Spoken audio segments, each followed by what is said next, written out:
কেশবপুরে খালেদা জিয়ার সুস্থতা কামনায় ১১ ইউনিয়ন ও পৌরসভার এতিমখানা ও মাদ্রাসায় ছাগল দান করলেন বিএনপি নেতা আবুল হোসেন আজাদ। আক্তার হোসেনের তথ্যচিত্রে ডেস্ক রিপোর্টে। বিএনপি চেয়ারপারসন ও সাবেক প্রধানমন্ত্রী বেগম খালেদা জিয়ার দ্রুত রোগমুক্তি ও সুস্থতা কামনায় যশোরের কেশবপুরে বিশেষ মানবিক উদ্যোগ গ্রহণ করেছেন বিএনপির কেন্দ্রীয় নির্বাহী কমিটির সদস্য, কেশবপুর উপজেলা বিএনপির সভাপতি ও ধানের শীষের মনোনয়ন প্রত্যাশী আলহাজ আবুল হোসেন আজাদ।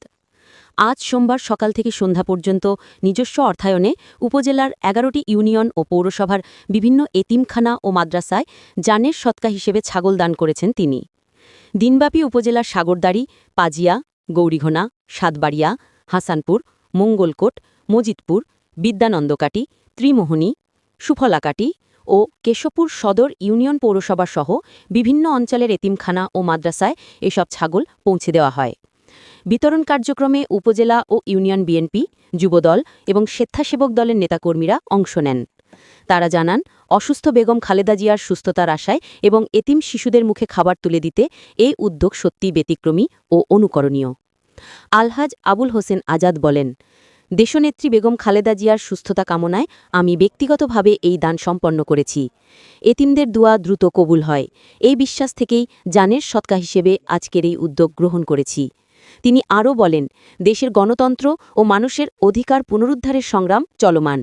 নেত্রী সুস্থ হয়ে উঠলে এই আন্দোলন আরও গতিশীল হবে। স্থানীয় নানা শ্রেণীপেশার মানুষের মধ্যে এই মানবিকদান কর্মসূচি ব্যাপক প্রশংসা কুড়িয়েছে। মাদ্রাসা ও এতিমখানার শিক্ষকরা দেশনেত্রীর দ্রুত আরোগ্য এবং দাতার কল্যাণ কামনা করে দোয়া করেন। তো তার জানার সত্তা হিসাবে আমি আমার পক্ষ থেকে আপনাদেরকে এটা দিচ্ছি। আপনাদের যারা যারা আছে তাদের জন্য এটা আপনারা খাওয়া দাওয়া করবেন। পরে আমাদের নেত্রী বেগম খালেদা জিয়ার জন্য একটু দোয়া করবেন। আল্লাহ যদি তাদের